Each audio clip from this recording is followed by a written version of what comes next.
even more. So by 2020, it is expected that almost 1.7 megabyte of data is produced every second of every person.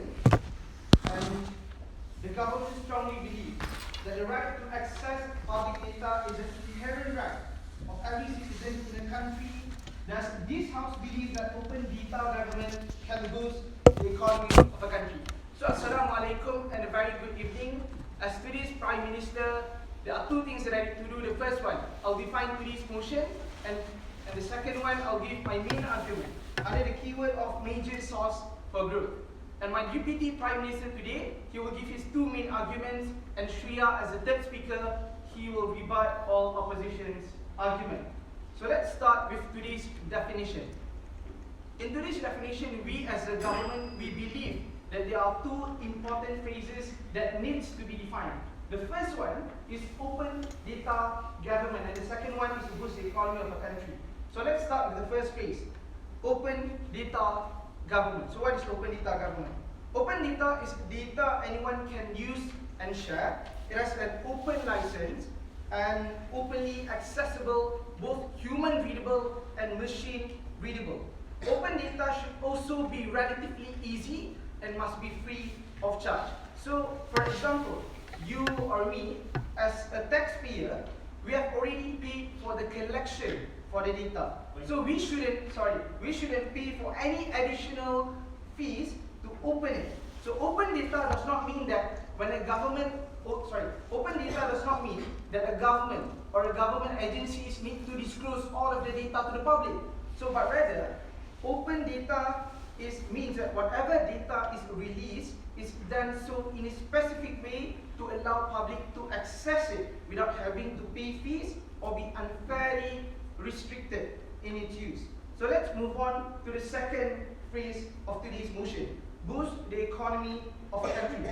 So the phrase boosting the economy of a country can basically be defined whether it's a direct economic benefit or it can be an indirect economic benefit. So direct economic benefit, examples of direct economic benefits can be increase in GDP or can be creating new job opportunities. So that's direct economic benefit.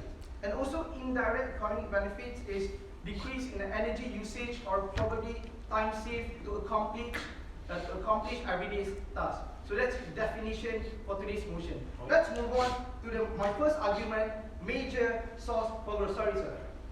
So let's start with major source for growth.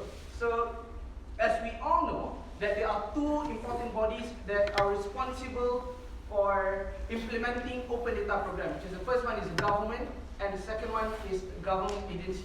So these two groups, so if these two groups make information they hold available to everyone, such as government spending, new scientific research, it can be used for all sorts of things by all sorts of people.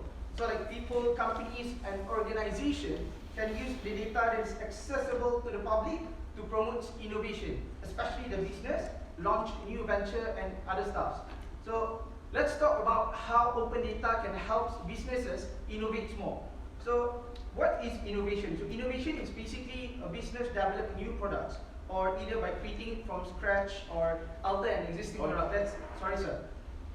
And so that is innovation. So why business innovates? So business innovates because they wanted to meet the market demand, they wanted to meet the population preferences. So that's why. So without open data, business, especially small business, need to incur a lot of cost as they need to allocate budget for the R&D research. So with open data, businesses could take openly accessible provided by the government and thus reduce their innovation costs and increase their probability of developing new products based on the market demand.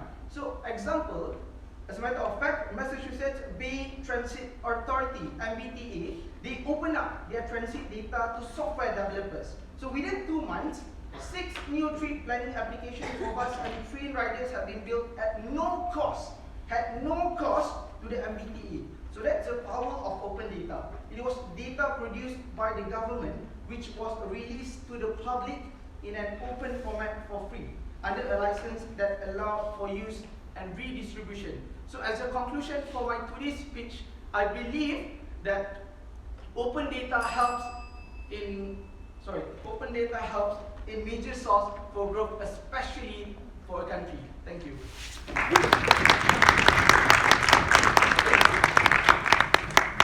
From the government being spoken for 5 minutes and 8 seconds.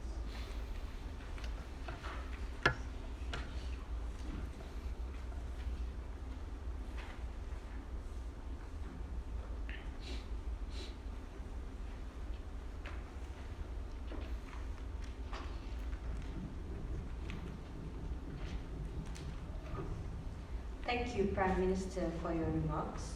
I shall now invite the leader of opposition to contest the government definition or otherwise introduce a counter plan and deliver his speech.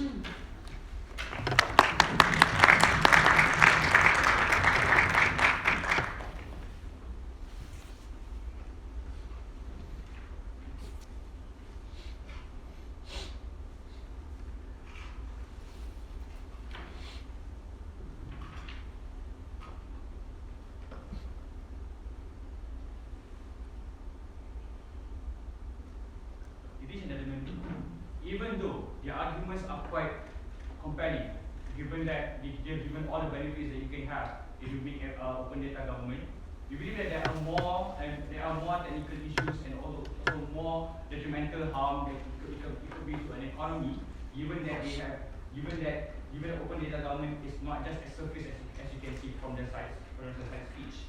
So now, coming from the side opposition, we still believe that we believe that open data government does not boost economy, and also will show to you how it can actually dampen economy. And also, in my speech, I will talk to you about on the issue of feasibility, also practicality of open data, how it cannot be used to boost economy. Alright, so coming from my speech, first I will divide their points. First of all, so their definition on boost economy can be two, which is direct and indirect economic benefit. The question about this definition, not question about this definition, but their burden of proof, what they have to prove today is how are they going to measure the effect of open data government to the economy? How do they ensure that open data government is that key that could extrapolate or multiply the GDP or whatever that they want to measure in an economy. That's the first question. Second question. First of all, even though they can make each and every data open to the public, who will afford those machineries that they say that can process data? Who? Because we believe that if it really boosts economy, we don't want monopoly to happen. Why?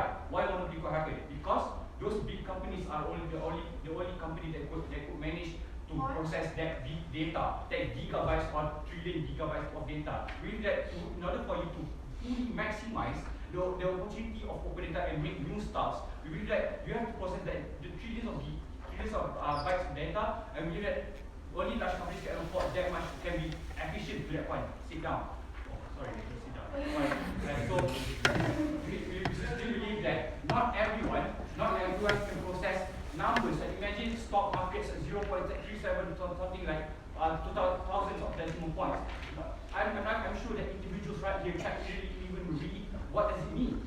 So we see that only stockbrokers or only big companies can fully utilize on that, and also see the potential in the economy to really boost the economy. We believe that monopoly could happen. So on the other point of their idea of innovate. Ladies and gentlemen, the problem with the argument right here is that they don't dig back. If people can innovate, how can they really boost the economy? Even though people can create new things, how are they sure that those things will work? Even though it's new, people are not well aware of, it might not be a good solution actually in the first place. Alright, yes. Fine-tuning and making things more efficient with developments in technology tend to help with boosting an economy. So how would you say, with the current day engineers producing new advanced in technology, how would you appeal to that being dated or something that won't be as effective as something that's produced in the past? Alright, so I will answer that in my argument. So on that point, on the idea of feasibility. Alright, so even if people are giving open data openly, right, for free, right? So the problem is if things are for free, who will pay for that? Who will pay for the data? Who will pay to process the data? Who will pay to collect data? The government. Alright. So if government wants to limit the overspending on this processing this data or collect or buying this data, The problem is that they won't be as updated as much because they don't have profit for updating this data. So who will be profiting from this data? No one. And also because since people won't be paid for collecting this data, who would be? They won't be motivated. Also, it won't boost the economy in the first place. That's why opening this data will not benefit anything. So on the ultimate of feasibility, because it relies on other funding from government. Also, this cost can be effective.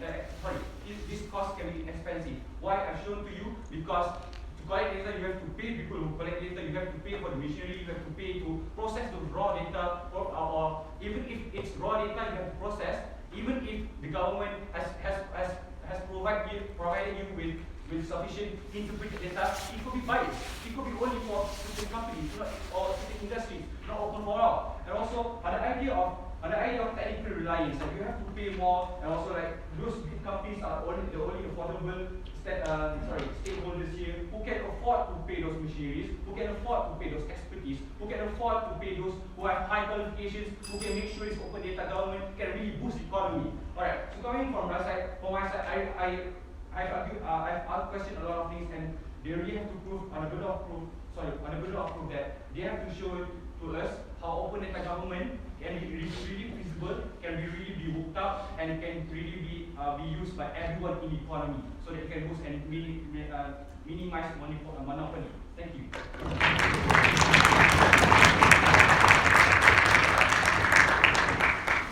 First speaker from the opposition will be spoken for 5 minutes and 25 seconds.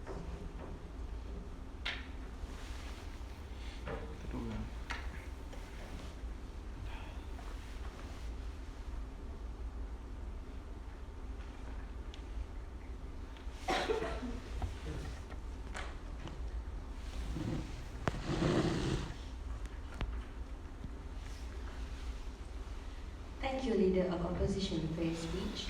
I now call upon the Deputy Prime Minister of the government team to deliver his speech.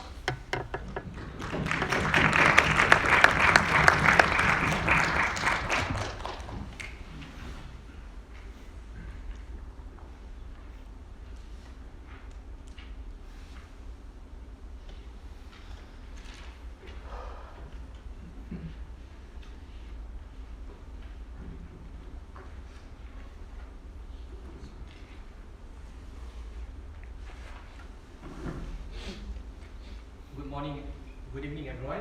Good afternoon everyone.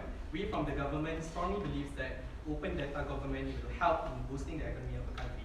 Firstly, I would like to rebut the arguments brought up by the opposition's first speaker.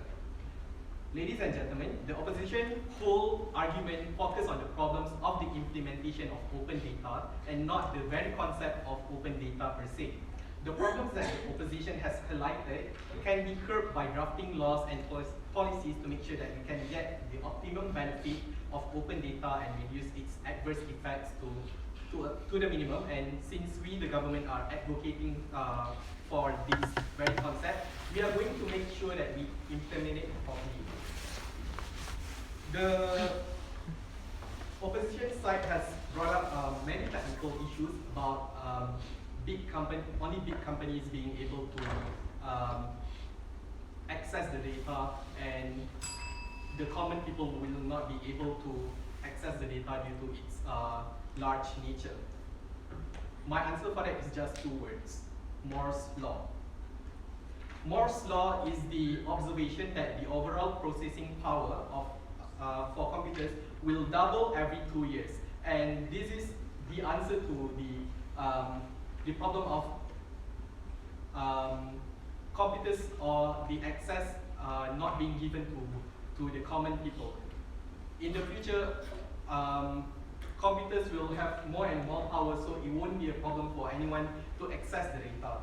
And also, the first speaker of the opposition has also brought up the issues of the burden of proof and whether we can quantify the benefit of the open data is the major cause of the economic boost. Let me give you an example. Open data creates more jobs, and this is true. It has been proven by my first speaker. And more job means more production. and more production means an increase in GDP. And how is that not boosting the economy? How is that open data is not the cause of an increase in GDP, thus boosting the economy? And also, they have brought up the issues of the cost of the implementation of open data and not the concept of open data per se. We from the government believe that the cost of implementing open data more than outweigh the cost of the benefit of implementing open data more than outweigh the cost of doing it. Now, moving on to my first argument, open data are public data, and as the name suggests, they are a public good. Unlike some other public goods, open data are non-rivalrous and non-excludable, which means that it incurs zero depreciation even after long-term usage, unlike tangible capital. Thus, opening the data, which already belongs to the public as it is produced by taxpayers' money, will generate the values that my first speaker has already explained at very little cost due to this nature of open data. Some of this data could result anything from exposing corruption and abuse, providing new insight on sensitive topics, so on and so forth, eventually improving the overall quality of democracy. And all of this event will surely create nominal and quantifiable economic benefits. And no thanks. Improving governance and democracy, whose effects are unquantifiable in terms of dollar, will help in weeding out unnecessary spending caused by the government and increase effort to create more job opportunities and a surge in GDP. And all of these are quantifiable. And with the help of open data, that incurs a meager amount of cost as it is non-excludable. Next, opening data works well with the advent of universal basic income. In the near foreseeable future, mundane and menial tasks will be replaced by automation, so we need new sources of income.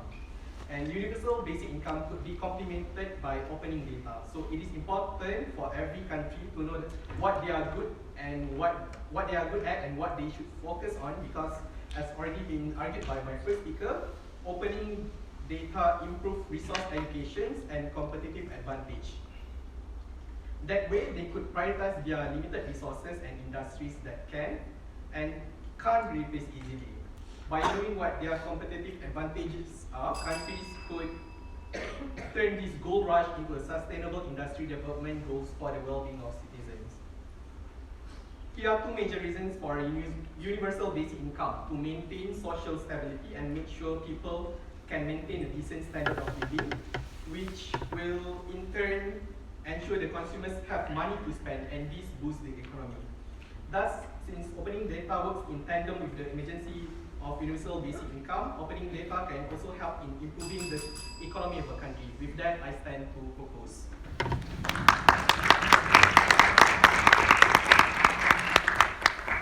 Second speaker from the government team is spoken for 5 minutes and 34 seconds.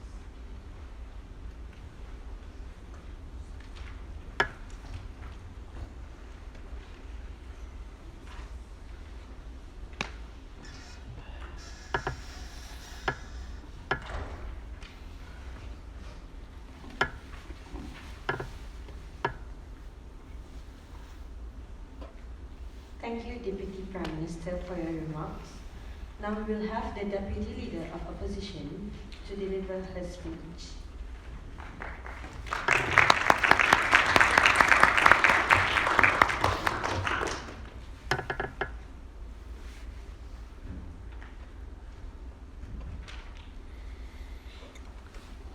Data is the new oil, they say. Good afternoon, ladies and gentlemen. In today's day and age, data is everything. And this has led to governments taking the initiatives to open up their public sector data. However,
moving on in this debate, I will provide two arguments on why the opposition side does not believe that open data government can boost the economy of a country. First, we do not believe that open data government can boost the economy of a country due to the possible issue of misuse and misinterpretation of data.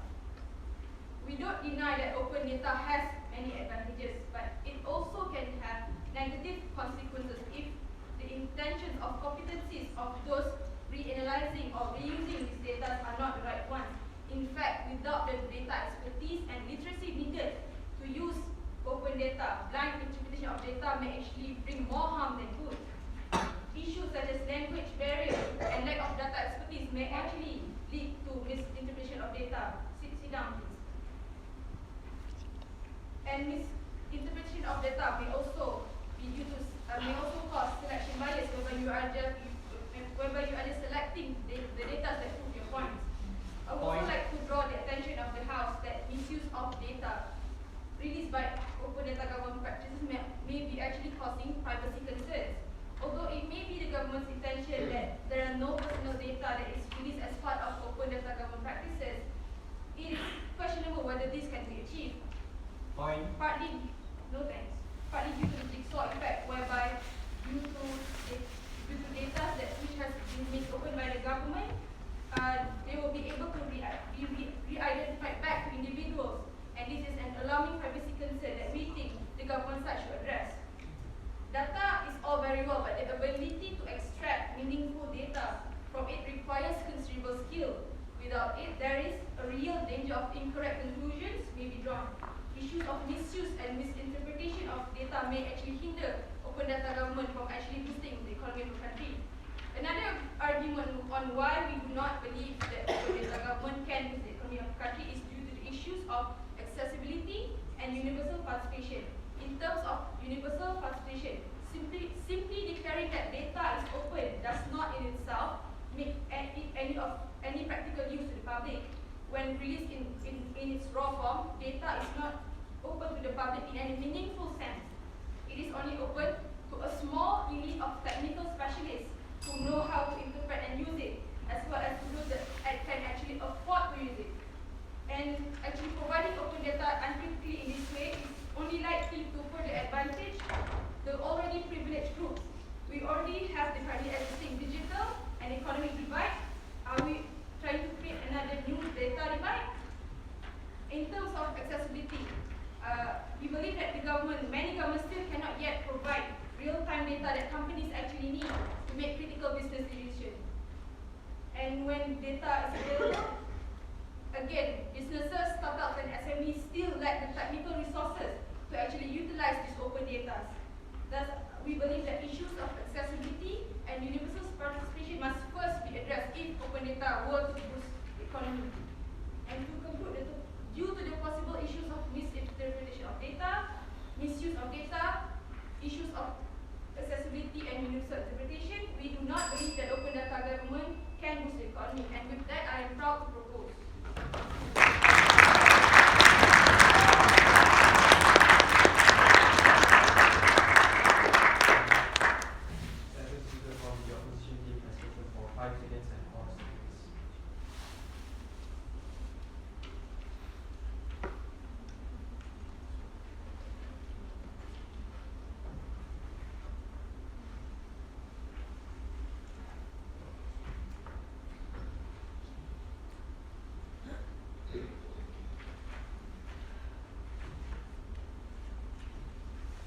Thank you, Deputy Leader of Opposition, for your speech. I would now like to invite the third speaker of the government to present her speech, her rebuttals.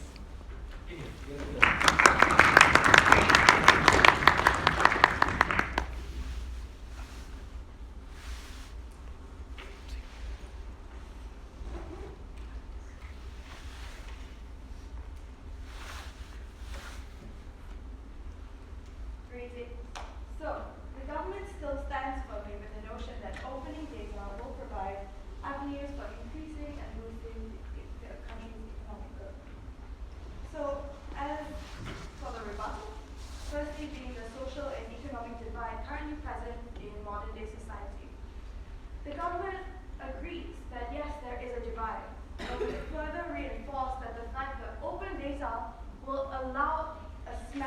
demolition of that divide, with open data being provided for every single citizen, a public good, free for all, as my Deputy Prime Minister had mentioned, this use of data will be able to further grow the economy, provide jobs for people of a lower social status, and allow them to rise up and be on a level playing field and not allow them to be an elitist class ruling over, having only them with access to data. Next up, the misuse and misinterpretation of data. We understand, the government understands that there is a selection bias, but that happens not only with government data, but also with privately owned data. It is important to remember that this debate is solely and purposely about data collected by the government, funded by taxpayer money, and it is already currently going on. So there is no room or no avenue to say we are not already collecting data. We just want to release it open to allow the public to benefit from it and grow the economy. Besides that, the opposition failed to provide an example of misuse and misinterpretation of open data. Therefore, the government cannot fully grasp the extent of devastation, the so-called devastation that the opposition says that there will be. Next up, the government further emphasizes the cost effectiveness of open data in an economy. Yes, in the short term, there will be high cost of first establishing methods of collecting data. However, we need to think sustainably and about the longevity of this data and on its economy. So with an establishment of good practices that are clear and uncorrupt and open, transparent data for the citizens of the country, we can all work together to provide for everyone and grow the economy better, sustainably over a long period of time, which is what we are looking for, the long-term benefits. Yes. If people's addresses can be accessed to open data government, how is that beneficial to economies? Because that will seriously harm the privacy of people. Thank you. So today the government is talking about government collected data through its departments.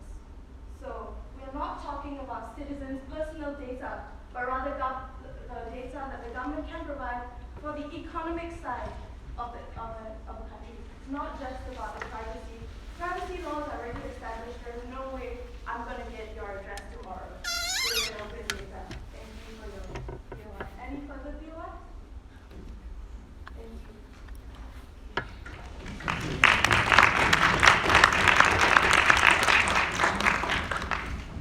The speaker from the government team is spoken for 3 minutes and 40 seconds.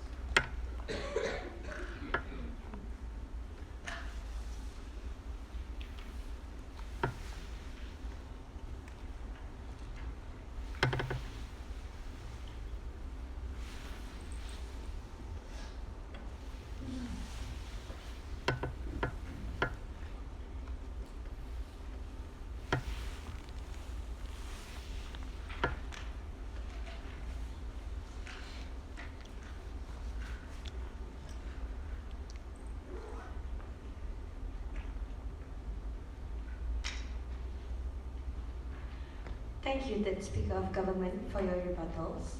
Now we will hear the rebuttals from the third Speaker of the Opposition.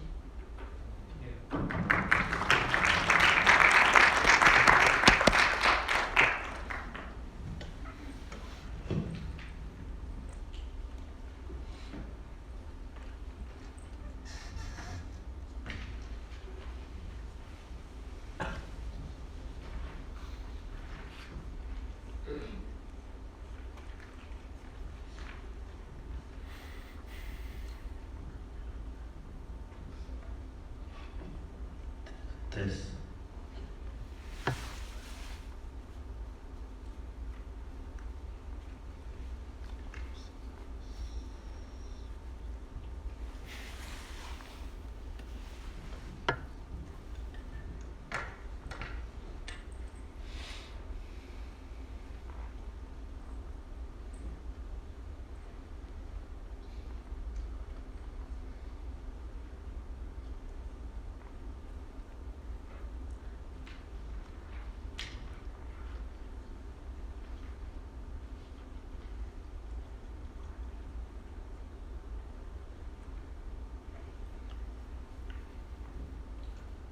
we are not denying the fact that open data is good, but open data doesn't necessarily boost the economy of a country itself because of a few reasons. So there are two main issues that I'm going to question into this debate. Number one is the idea of feasibility, how practical it is that the government here and what their solutions are in this debate, and I'll talk about how it's irrelevant now. And also number two, I'll talk about the idea, the misuse of data that could happen, with ideas of privacy and stuff like that. Before moving on, a few technical things that the government did wrong that I need to point out. Number one, they contradicted themselves in the third speaker, whereas the first speaker defined open data government as anyone can use and share, which is also a free of charge. But suddenly, I don't know what, the third speaker came up and also talked about open data is something different, which is the government collects the data from people or from other agencies itself. And we believe that these kinds of contradictions should not have happened in the first place, and we believe that that's a very big error coming from them. Before moving on to my arguments, there are two main issues that I need to rebut first. Number one, the idea that which has been brought up by the third speaker, talking about how social and economic divides, and also it creates a level playing field at the end. We believe that number one, this is just a logical leap coming from them without no proper explanations that they want, because we don't see how just by giving open data to them creates a better can create a better or a level playing field at the end. And also they also recognize the fact that these kinds of open data initiatives are funded by the taxpayers itself, and we believe that it's not going to be cheap in the first place, because number one, you are using taxpayers' monies and you only support these kinds of businesses. It doesn't necessarily mean that you are going to benefit, that this data is going to feed everyone in the first place. That's why we also argue the idea why universal participation needs to be included with everyone in the first place, and we believe that the government side has failed to show us why the government has failed to show us that it involves everyone. Now, moving on to the first issue into this debate, where both sides talk about the idea of the practicality, into this debate. Number one, the government side talked about on how, like literally how suddenly you have a lot of jobs without any proper explanation. We believe that this kind of clarification is needed for me to rebut, but at the end I'll just rebut it anyway. And also number one, I'm going to question you, how do you create jobs? Because there's no point, even if they say that these kinds of people have data creators and also they have data analyzers instead, but we believe that they won't have the cost to continue and consistently run open data government at the end, because recognizing how important data is right now, there will be a chance for you to have there will be a chance where the government needs to fork a lot amount of money to them in the first place. And also, this is also coming from side government over there. Number one, they talked about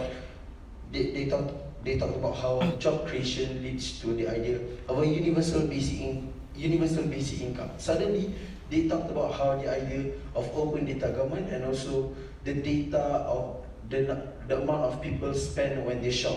We don't see how it's relevant today, and also number two, we don't see how this point supports the idea of job creation at the end. And also number two, the idea of misuse of data, which is mainly talked about from side opposition. We believe that it's a matter of concern. The idea of privacy is a very big thing, because when there's a breach of privacy, it automatically helps us to see that now when you have open data government, you have a lot of data, you can have a lot of private details going out, spreading around. We don't want this kind of concern. We don't want these kinds of things to happen to the people, because especially when people right now wants privacy, people don't want you. I don't want anyone to know my phone number. I don't want anyone to know my emails, because that is just very private in the first place. We believe that what side government over here is that this kind of breach is actually very big, and now it's not going to be okay for other people at the end. With all of these points, we believe that number one, there's not going to be any forms of job creation if we're going to make open data government public to everyone. And also number two, there'll always be a form of misuse of there will be always misuse of data happening everywhere. Thank you.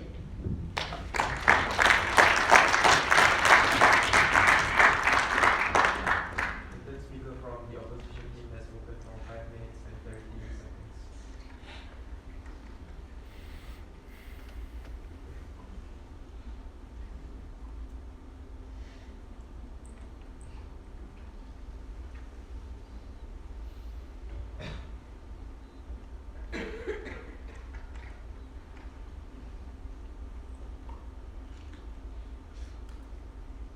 Thank you, third speaker of the opposition, for your rebuttals. We will now start our reply speech by the first speaker of the opposition, Mr. Azhar.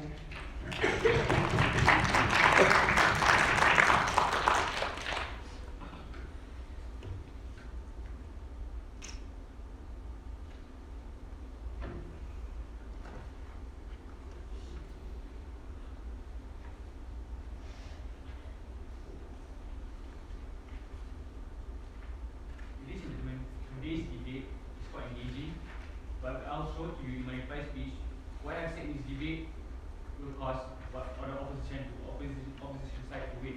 Why? Because firstly, in my speech, I've questioned them a lot regarding how innovation can really boost the economy. They didn't really quite defend that. That's the first one.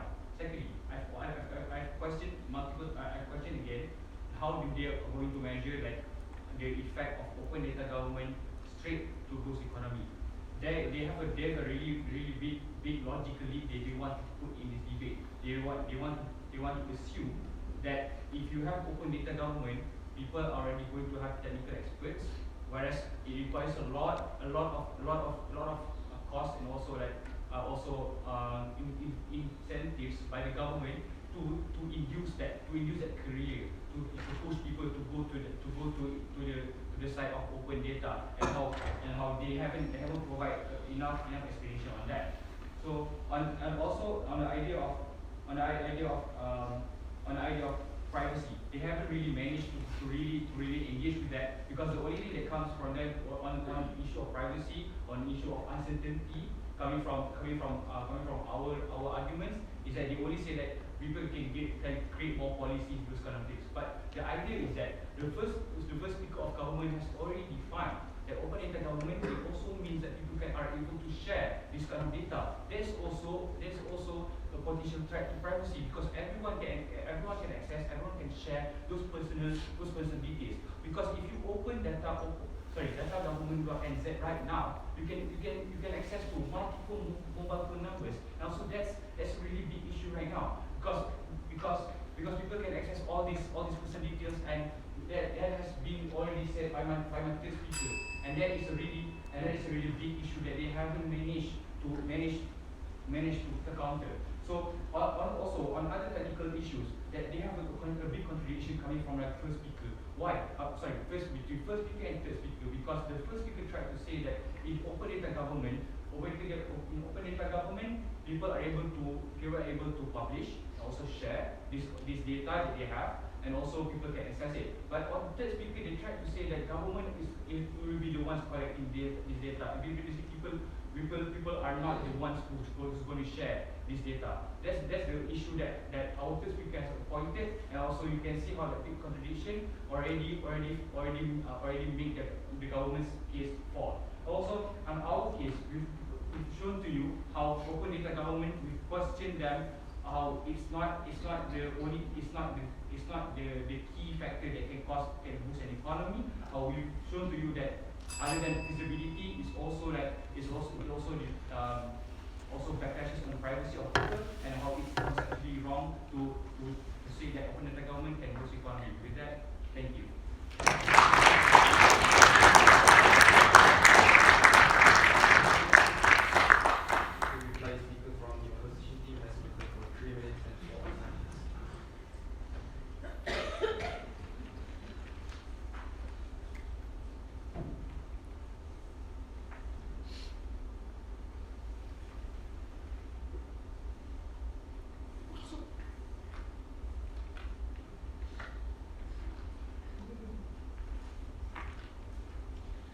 I will now invite the second speaker of government, Mr. Irfan Rosli, for their reply speech.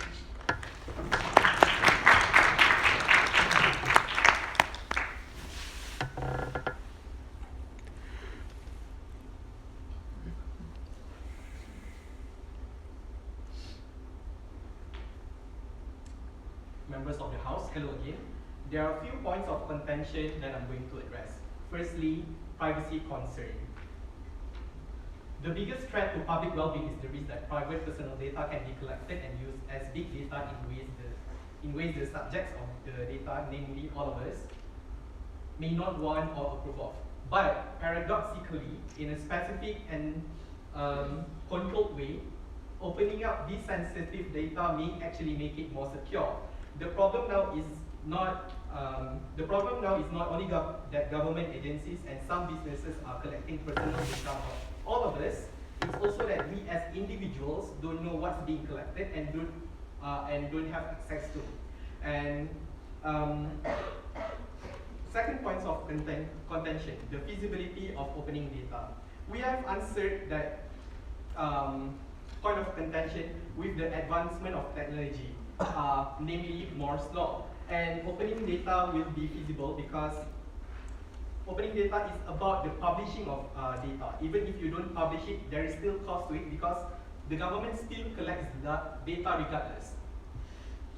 And another 2 points of contentions are the misuse and misrepresentation of data, and also the accessibility and universal participation. What have been argued by the opposition are merely conjecture, no real life empirical evidence that support both of their arguments. So they are merely theoretical. While we have proven in that there are real life evidence in many different contexts that open data. Why? Open data is a major source of growth, and the opposition has accused us of pulling our coins out of thin air. For example, in a study done in NYU, they have found 500 examples of companies building their business based on open government data solely. 2, it improves resource allocation and competitive advantage. And 3, opening data works well with the advent of universal basic income. And lastly, 4, opening data is publishing public good. And we acknowledge that publishing data incurs costs and there are some problems to the implementation of it, but the cost will be set off by the benefits in the long run, and the problems of the implementation can be curbed by actually properly implementing the publication of data, and also by proposing stricter laws. With that, I thank you.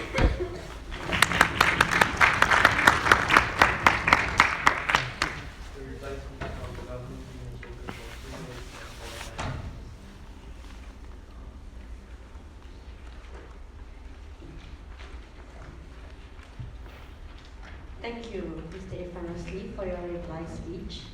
Now that marks the end of our debate with the motion. This House believes that open data government can boost the economy of a country.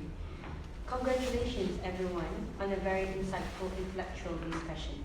We will now give 5 minutes for judges to finalize their adjudication sheet. Please remain seated while this process is going on. I will come back to announce the winning team and the best speaker of this debate.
abu-abu dia tu.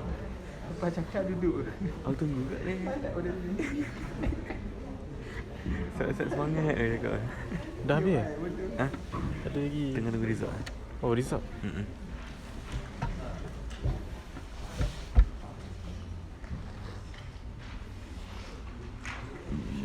Dapat. Unanimous decision.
The best speaker of the round goes to Mr. Khairul Azli.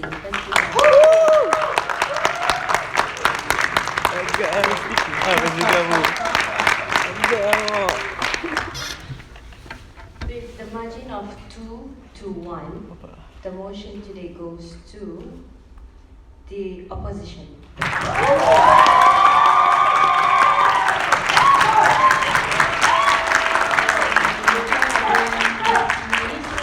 We will now proceed to the token giving ceremony to the adjudicators. I will invite Mr. Marwan to come.